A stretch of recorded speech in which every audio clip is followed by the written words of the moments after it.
Amma yox, əgər mən kişiyəm, mən üstünəm, mən ailənin başçısıyam, mən ailəni dolandırıram, mənim sözüm hakim olmalıdır. O mənim eyiblərim mənə deyə bilməz, bu kibirdir. Kibir nədir? Bu, yəni bu əksül əməl ailə daxilində olan kibirdir. Hətta övladıma qarşı. O mənim övladım mənə tabi olmalıdır. Hardan çıxartdın? Mənim övladımdır, mənə tabi olmalıdır. Övlad mənim hər yerdə mənə tabi olmalıdır. Bəlkə mən səhv edirəm. O ağsaqqaldırsa hamı ona hörmət eləməlidir. Bu nədir? Bu riyadır, qardaş. Yəni bəzi bizim adətlərimiz ki, yoxdur. Bəzi cəhətləri yaxşıdır, bəzi cəhətləri riyakar bir cəmiyyət var, qardaşlar. Yəni ağsaqqal nə olur olsun onun yeri deməli hörmət olmalıdır, ona hamı gəlib. Yəni ağsaqqal da artıq görür ki, hamı buna bu nə edirsə hörmət eləyirsə, artıq bu öz əməllərini təftiş eləmir. Yəni hamı buna ehtiram bəsləyir.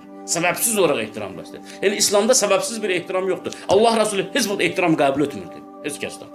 Səbəbsiz olaraq. Yəni Allah Rəsulü insanlarla oturduğu zaman, söhbət etdiyi zaman, yemək yediyi zaman heç kim kənardan gələn insan Allah Rəsulunu tanımırdı. Əgər görməmişdisə onu. Niyə? Çünki Allah Rəsulü sahabelərdən, insanlardan biri olurdu.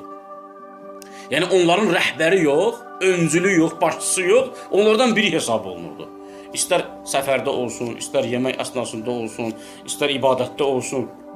Allah Rəsulü özünü deməli Allahın bəndələrindən biri hesab edirdi. Peyğəmbərdir. Allah onu seçmişdir. Ümmətə seçmişdir. Qiyamata qədər gələn bütün insanlardan üstündür. Amma bu üstünlüyü Allah Rəsulü öz əməlində göstərmir ki, mən sizdən üstünəm. Heç bir yerdə Allah Rəsulü deməmiş ki, mən sizdən üstünəm, siz mənə itaat etməlisiniz bu üstünlüyümə görə. Allah mənə sizdən üstün qərar vermişdir. Deyir, ənə bəşərəm mislukum. Ya Peyğəmbər, sən de ki, mən də sizin kimi bir nəyəm? Bəşərəm.